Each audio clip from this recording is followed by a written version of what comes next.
The CDC will vote Thursday to permanently shield Pfizer and Moderna from COVID vaccine injury liability. And that kind of tells the story, but the backstory, Dr. Paul, is that CDC and Big Pharma are in a bind. They've been using emergency authorization use vaccines, which under a couple of different acts passed in the time of COVID, relieve them of any liability for the downsides of the shots. And now that we're seeing a lot more stories of vaccine injury, and we had Del Bigtree on the show last week, I think it was, who talked a lot about this database that they were able to get showing enormous amounts of problems with it.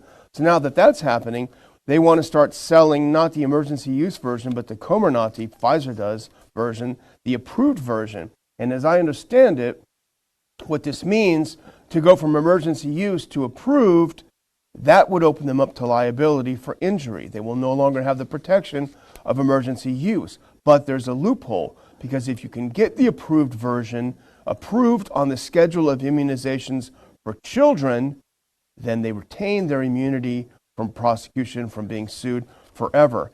And I think, I'm not an expert on this by any stretch, but I would like to turn to someone who I think is. And here's a great short interview with RFK Jr., who was on this show, who spoke at our conference, who's definitely a friend of humanity and liberty.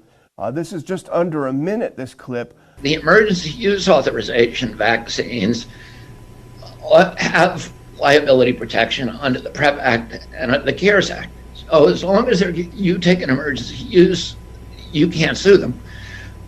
Once they get approved, now you can sue them, unless they can get it recommended for children.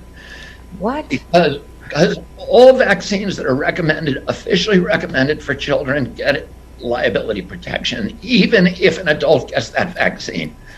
That's why they're going after kids. They know this is going to kill and injure a huge number of children, but they need to do it for the liability protection.